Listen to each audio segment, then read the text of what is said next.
Habs Nation. Have you ever seen a front office clinch a massive win by having the guts to walk away from a deal everyone else was begging for? In the high-octane frenzy of the NHL trade deadline, the deadliest weapon a general manager wields isn't a blank check. It's ironclad discipline. Today, we're sealing off our tactical war room to run a deep audit on the Montreal Canadiens' executive moves. While fans clamor for a blockbuster to shore up the blue line for a playoff clash with the Tampa Bay Lightning, Kent Hughes quietly pulled off a masterclass in long-term strategy. Grab your depth charts, pull up the draft projections, and brace for a hard-hitting breakdown. We're dissecting the secret trade talks around Connor Murphy and why Montreal's refusal to bite was the sharpest play of the season. Let's set the stage with the raw reality of where the Canadiens stand. We're playing our best hockey of the year, surfing a wave of momentum straight into a daunting first-round showdown with the powerhouse Tampa Bay Lightning. When you're eyeing a playoff battle against the East Elite and lose a critical piece like Alexander Carrier to injury, the instinct to slam the panic button is almost primal. That's where the explosive intel from TSN insider Pierre LeBrun on the Sick podcast comes in. LeBrun dropped that Montreal scoured the market for tough, physical defensemen, testing the waters on Rasmus Ristolainen, and making a serious push for Connor Murphy. On paper, snagging a 6'4", shut-down right-shot blue line like Murphy seems like a no-brainer for the short term. You need that bulk to endure the brutal, grinding combat of a 7-game series against Tampa. But in the NHL, you're not just trading for a player. You're signing up for a bill.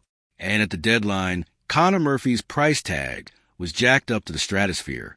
Now, let's zoom in on the team that did foot that bill, the Edmonton Oilers. They landed Murphy from Chicago, and he's been a rock, steadying their blue line and giving Darnell Nurse a reliable safety net. So why did it work for Edmonton but not for us?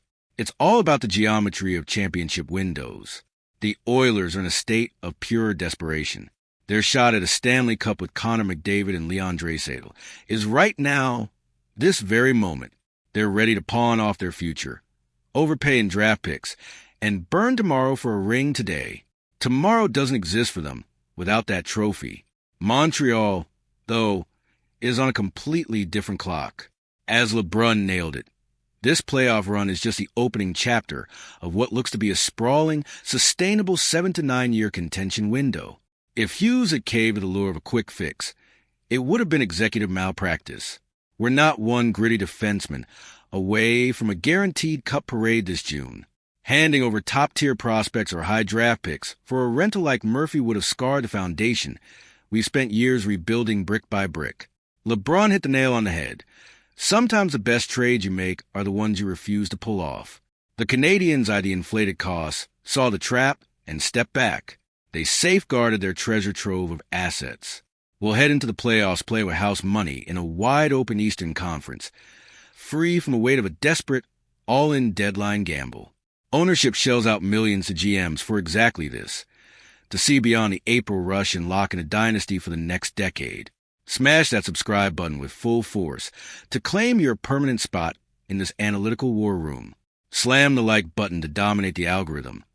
Keep your focus locked on the transaction wire and stay fiercely tuned in for our next strategic deep dive. The deadline battle never stops.